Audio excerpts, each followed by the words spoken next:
is something wrong with the whole systemically wrong with the culture of business today, fee for service that does not allow employees to really achieve their dreams. What is there a problem with the whole thing, you see?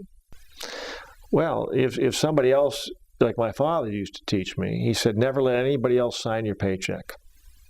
If you let somebody else sign your paycheck, they may decide one day to pull the paycheck away. So somebody else determines your financial destiny. Something is systemically wrong with this entire business model. What is in that vicinity? Is something like that true, your belief?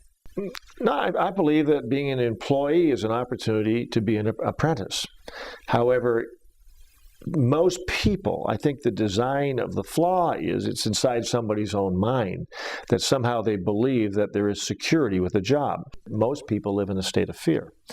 And fear can be a powerful tool if somebody realizes what fear really is. We have heard the expression, the only thing we have to fear is fear itself.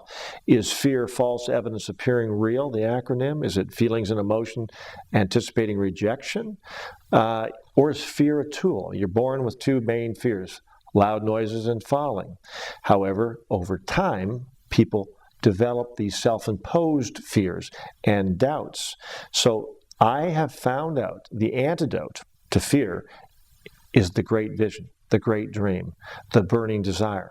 So in my case, I experienced, because of the fear of loss of a mother and a father, the fear of loss, having lost a brother, I needed to be in control in my life. So seeking medicine was a way to get control. However, there was also fear of not getting into medical school because the competition was so brisk. There were so many people stabbing each other in the back to get these limited, coveted positions as medical students that I decided to outwork the competition. And so in the process of becoming a doctor, going to medical school, getting accepted to medical school, I discovered the inner power of a burning desire. In other words, I had burnt the bridges. I was like the invaders in England. We burned the bridges, we invaded. I invaded the dream of becoming a doctor. And so I discovered that well before I read Think and Grow Rich, Master Key to Riches, The Magic of Thinking Big, some of the great classic success books, The Miracle of Right Thought by Orison Swett Martin. Many of these great classics have been inspirational to me, but I already empirically, through trial and error, had experienced what they were talking about by when you have fear, the antidote to fear is faith empowered through a dream. So when you have fear and then you have a dream, it becomes a matter like a teeter-totter. Is the dream bigger? Is the fear bigger? Which is going to win? So you give the weight to the dream. You give the power to the dream. You take the chance on selling out on a dream. And then with a plan and unrelenting deliberate execution of an action plan, you begin to experience little victories, little successes, little failures along the way, 2 steps forward, 1 back, and pretty soon what begins to happen is you realize that you're lucky. And luck is really a word that represents the infinite power of faith, the faith muscle. Everybody's born with an element of faith or hope or belief.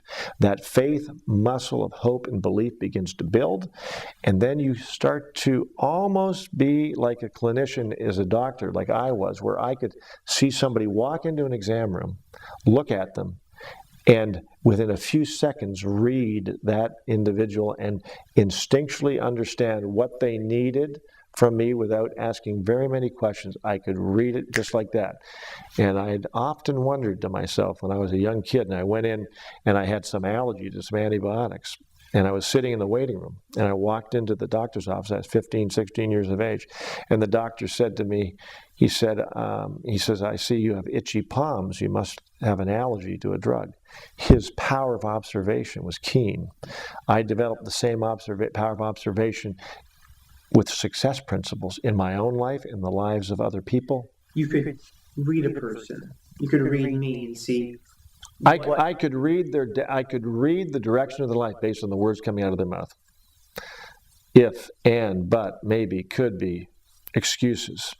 I could tell when somebody would have a tone to their voice, a look in their eye, the right words or the lack of the right words. I could see the doubt. I could hear the doubt. I could feel the doubt. And I had to develop the skill of sort of writing the prescription for success, to help to coach and guide that person if they were coachable, if they were guidable, if they were a student. There's an expression, when the student is ready, the teacher appears. I became a teacher. I was a student, and as I was a student, I became a teacher. But I've never ceased to become a student. I'm still a student. That's good. So the vision and the vision for the dream propelled you past any adversity, any trouble. What actually happened? What was exactly your story when you really crossed over, made the transition in your life from being a medical doctor? You had felt something was wrong. How did you really transition? What happened? Well, I would say to you, we're all creatures of habit. And so in the process of becoming a medical doctor, that great mantle of respect, honor, to become a physician, to get the MD license and degree, was big. And so here you are in a success trap as a medical doctor, using skills that you're developing and honing, taking care of people, making money, practicing your profession, and then you begin to venture into other avenues of business, success, and you sort of begin to straddle a fence between, well, I have this security over here. It's kind of like your mother's apron strings. You had security in your practice. There was security within the insecurity. In other words, you become a creature of habit.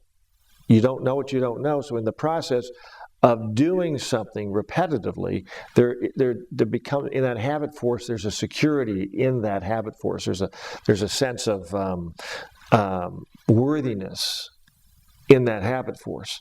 And so when you begin to venture into some other arenas where you already have certainty over here, even though there's pain in your certainty, it's like an abused child. It's like an abused spouse.